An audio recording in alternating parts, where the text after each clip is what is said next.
Season of Joker is now out in its entirety, both episodes 1 and 2, giving us our first taste of what post-launch support is like for Rocksteady's Suicide Squad, a game that has stumbled out the blocks during its launch, been hung out to dry in WB's investor calls, and faces a gargantuan battle to create any kind of consistent player base. So, has Season of Joker moved the needle in the right direction for Rocksteady? Are the episodes good additions to the game? I'm excited to talk about this because there's a lot to talk about. But before we dive right into it, as a reminder, as always, if you do want to keep up to date for as long as Suicide Squad is supported, consider subscribing for news, coverage, builds, and guides. With that said, let's talk Suicide Squad Season of Joker. If you're new here, a TLDR version of my Suicide Squad opinion from launch is I like it, I don't love it. Season of Joker hasn't done much pushing that in any different direction. It emphasises some of the qualities that I do like even more, but it also holds up some of my complaints, shines the brightest of lights in them and say nope, this is still really bad. It once again feels like a case of the right team, the wrong project. So you won't find me rage-induced in this video. There's elements that I do like, positive changes, but there's also a lot that I really don't. And rather than just scream, it's so bad, I'd love to explain why. So, Season of Joker is comprised of 2 episodes, Fear and Duality. Each episode offering up 6 incursion missions to an Elseworld metropolis themed all around Joker, meaning there's 12 incursions across the 2 episodes. A boss fight against a Brainiac variant in each episode, an infamy loot set based upon an iconic villain, i.e. episode 1, Scarecrow, episode 2, Two-Face, and the notorious loot based upon DC favourites like Black Manta, Reverse Flash, Merlin, Dr. Poison, etc. Episode 1 granted us the ability to unlock the Joker. If you want to talk about awful first impressions, this is exactly how to not launch a season when you want to create some good community sentiment. Making everyone grind 35 episode levels to unlock the mission that will grant you access to the Joker is not the play. The other option was to outright just buy him, but that was pointless anyway because you got to do the 35 episode levels to unlock the mastery levels, which is the entire endgame of Suicide Squad anyway. I understand the notion of earning a character, but not like this. Not when the quickest way to do so is to play the same missions which are the entire focus of your endgame. Essentially running a mission 35 times on the ridiculously easy difficulty to unlock him as fast as possible. Once you did, you then fight a Green Lantern Brainiac, which is definitely the best boss fight in the game in terms of movesets and mechanics, but I have a lot more to say on boss fights later on. Let's talk about the Joker though. Once you've unlocked him, is he any good? Yeah, he's one of the glowing aspects of this season for me. Whether you like his new interpretation or not, Rocksteady once again smashed it in terms of his traversal, diversity of his build crafting, and he's just a lot of fun to play and traverse as. Particularly in episode 2 where burn builds are cooking. Pun intended. I think it's a sound version of the Joker. Very different to Mark Hamill's, but I don't think that means it's bad. His traversal isn't like vintage Joker, but it works, and it's fun. And that's what really matters. I really do think he offers some great gameplay. He's up there alongside Deadshot as my main. The problem is, Joker can be really fun, maybe even your favourite character, but that will only take you so far. And with that, we've got to talk about the season and the content within it. Truth is, we didn't know what to expect in these episodes and seasons. The Insider and the roadmaps showed us content, sure, but we didn't really know what to expect within that. And here's where the problems lie. These seasons, I want you to think of as 2 mini Diablo seasons. Each episode offers up a new boss fight, 6 new incursions, and then new loot to chase, which has always got some kind of synergy or buffs that come into play in that episode. So, using Two-Face infamy gear in episode 2 will give you an extra perk, because he's the focus. What I also mean by that is that by Diablo seasons, expect minimal storytelling. I think this is where the problem lies, because it isn't working. I think it's underestimated how expensive fully rendered cutscenes are to create, and the lack of cutscenes, they're not my problem here. But there's just no narrative. In the entire season, we're talking maybe 10 minutes of narrative, i.e., an animated cutscene at the start of both episodes, facing Green Lantern, killing him, a Joker cutscene back at Argus, an animated cutscene during episode 2, and then killing Superman Brainiac. And a lot of those aren't even pushing the narrative, no end of mission comms or interactivity, and it's just quite mind-boggling. See, it works in Diablo because it doesn't advertise itself as a narrative-focused game. This is the Arkhamverse, expectations are therefore different. If you know there isn't much narrative, you have to get ahead of that. You have to tell your players that this is what it's going to be. But it also functions like a Diablo season, as the buffs, synergies and perks are focused around the loot obtained in that episode. So the idea is to create really powerful build using that episode's gear, and in the next episode chase the new loot and focus around that. The difference from what I understand in Diablo is that each season is a new character, but each Diablo class is so distinct.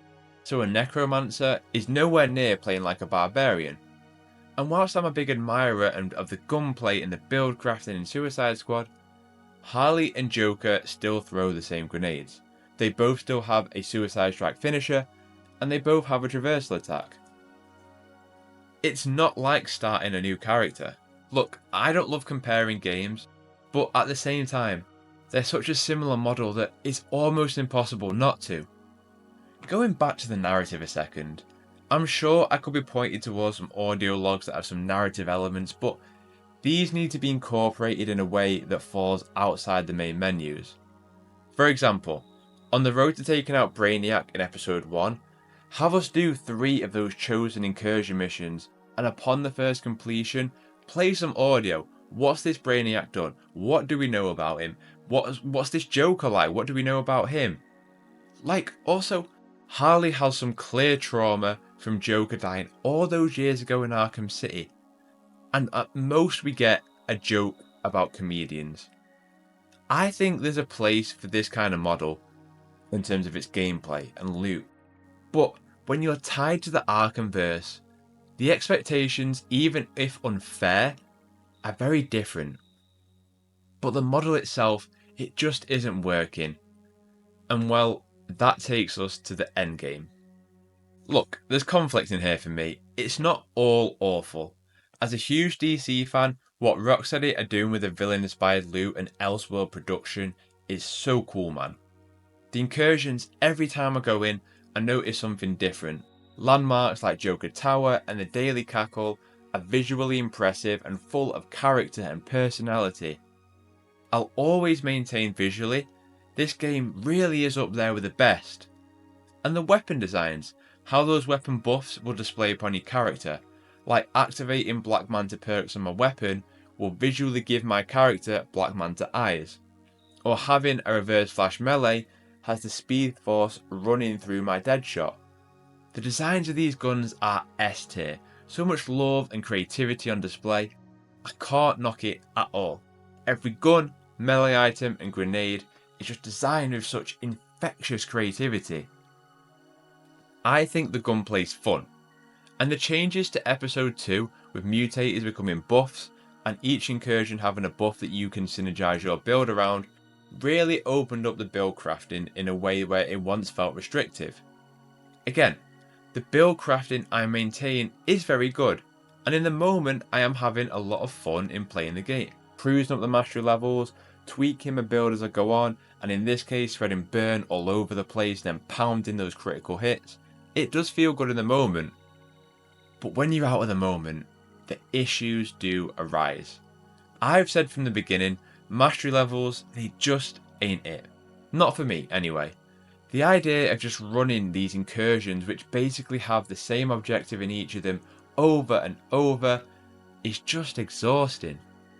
The whole point is to just keep running them, increasing your mastery level to make it harder, get master versions of these weapons which increase the damage done, and just go as high up the mastery level as you want. Your highest available mastery level is your 3 highest level completed incursions, plus 2 in episode 1 and then plus 5 in episode 2. So if I've done 3 incursions and mastery 30, it'll be 32 in episode 1 and 35 in episode 2 as the highest mastery level I can play at. Thing is, why am I grinding these mastery levels? For more damage on my weapons, but just to do it at a harder rate? Sure, they made some changes in episode 2 to create 5 master versions of each weapon, but it's still just more damage, and it's still just the same missions. And then when the next episode rolls around, a lot of this loot is going to be that whole Toy Story where I don't want to play with you anymore. There's no raid or dungeons, nothing that incentivizes group play. 6 incursions, 1 horde mode, where more enemies just keep spawning and you kill them, and your mastery level goes up and up and up until you die or you extract. And then the mayhem, which is the boss fight. The boss fight was my breaking point for this season. Every episode, so 0, 1 and 2, I've got to mastery 50, seen all the loot, had a bit of fun, and then dipped. This time I went to mastery 54, and hearing the new loot that's coming with the bosses in this episode, I thought, you know what, let's do a mayhem mission.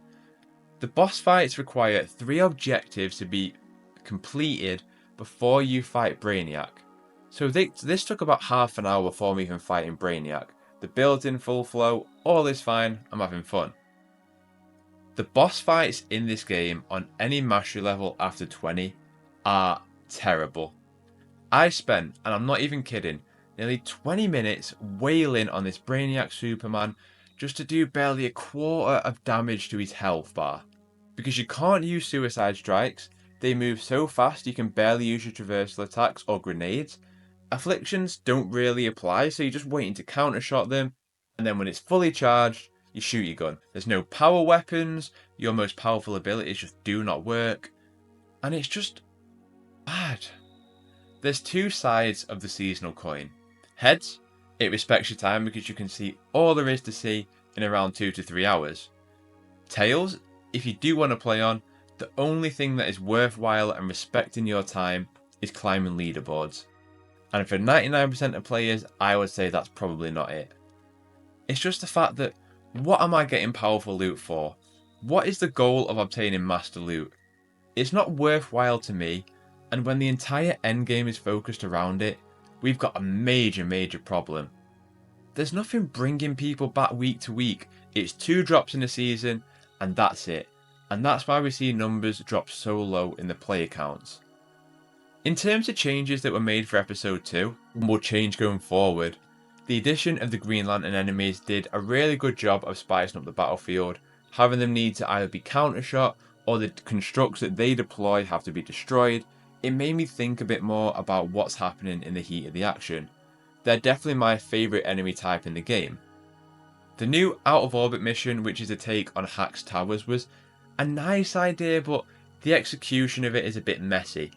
The dimension mechanic of enemies being in different dimensions, it can work, so long as I don't have to look at this tower and then hold X down to change the dimension of the enemies I'm attacking. Something like just holding down the left and right stick together to change dimensions on the fly would be much better for how this works. Otherwise, this mission is just a lot of visual clutter.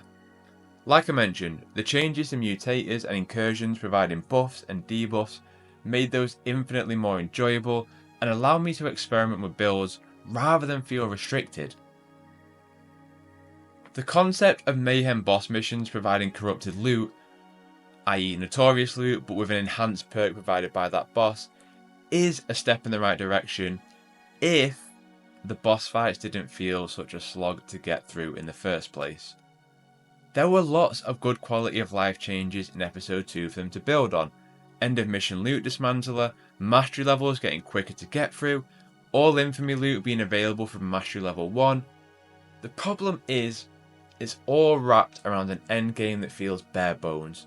It doesn't really incentivize me to keep playing, and there's no activity out there that encourages me to go and play with other people with distinct mechanics.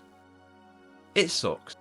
And If you've watched me for a while, I hate talking down about a game, and even more so Rocksteady, who really ignited my love for gaming, man. It's really tough to see the idea of the rest of this year's content making it out the door, especially when you consider how lackluster the skins in the shop can be. How is Multiversus getting a Joker Batman Who Laughs skin before this game is?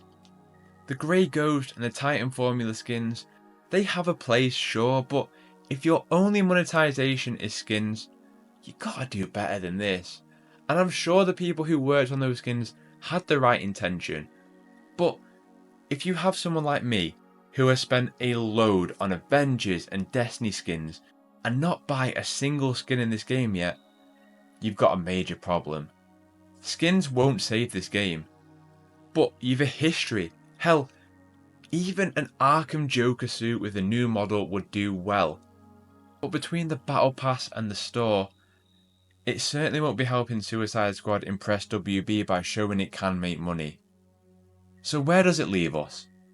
I honestly don't know. There's still the bright spots of the build crafting, the loot design and the gunplay, and the visuals are still so remarkable with Joker Tower, the Daily Cackle, and the Elseworlds do look fantastic. I want to play as Deathstroke in Season 4. I want to see if the Justice League are still alive. I want to see Rocksteady do well. But between a bare bones endgame loop, confusing signalling around the narrative, really poorly designed boss fight missions, Season of the Joker may be the killing joke for Suicide Squad. So there's my thoughts and impressions on the entirety of Season of the Joker. But now I want to hear from you. Did you play this season, either episode? What did you think of it? If not, what would it take for you to come back, if anything? Let's have a conversation in the comments down below. All I ask is that you're civil. Like I say, if you're looking to stay up to date on coverage for as long as Rocksteady supports Suicide Squad, hit subscribe. I'll always be there with each new content drop. Speaking of drops, dropping a like on the video would be massively appreciated. It helps me out immensely. Other than that, have a terrific day, and I'll catch you in the next one.